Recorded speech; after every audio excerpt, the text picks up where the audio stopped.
विपक्ष बीजेपी के 400 पार वाले नारे को खोखला बता रहा है, तो वहीं बीजेपी के दिग्गज नेता दावा कर रहे हैं कि तीसरी बार फिर बीजेपी की सरकार बनेगी, वो भी पूर्ण बहुमत के साथ। दरअसल आज पूर्व सीएम मनोहर लाल खट्टर करनाल में अग्रवाल धर्मशाला में बीजेपी कार्यालय पहुंचे और बीजेपी कार्यकर्ताओं के साथ बंद कमरे में लंबी बैठक की।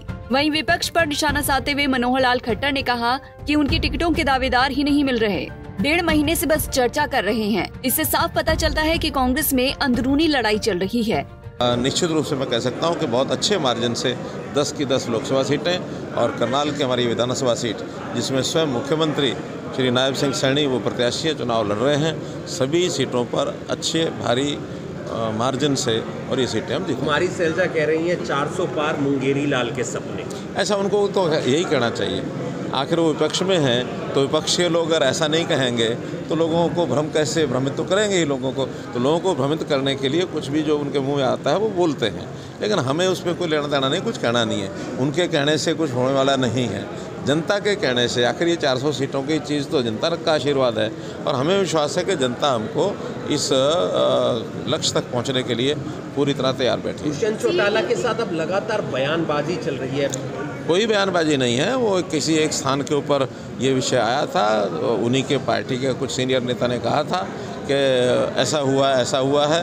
अब उसके अंदर जो कुछ है वो भी सरकार में साझे थे।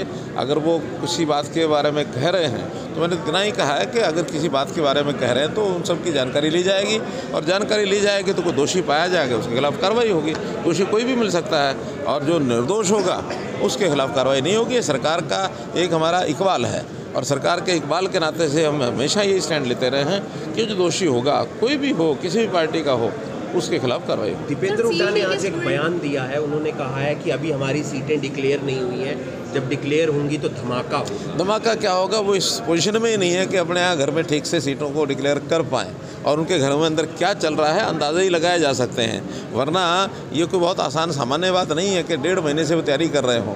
हमने 13 मार्च को और अपनी 6 सीटें घोषित कर दी, 4 सीटें बाद में भी 25 मार्च को हमने कर दी।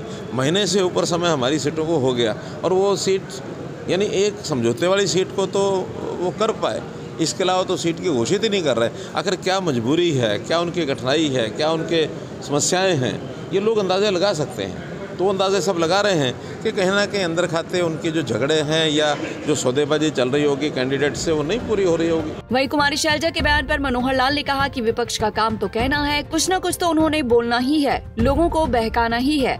बता दें कि चुनाव को लेकर मनोहर लाल खट्टर लगातार हरियाणा के अलग अलग जिलों में चुनाव प्रचार कर रहे हैं और करनाल लोकसभा चुनाव को लेकर उन्होंने मोर्चा खुद संभाला हुआ है। Bureau report, Punjab Kesari TV. हमसे जुड़े रहने के लिए हमारे YouTube चैनल को सब्सक्राइब करें और नई वीडियो की नोटिफिकेशन के लिए बेल आइकॉन को दबाएं। अगर आप ये वीडियो Facebook पर देख रहे हैं तो लाइक जरूर करें और ज्यादा से ज्यादा शेयर करें। धन्यवाद।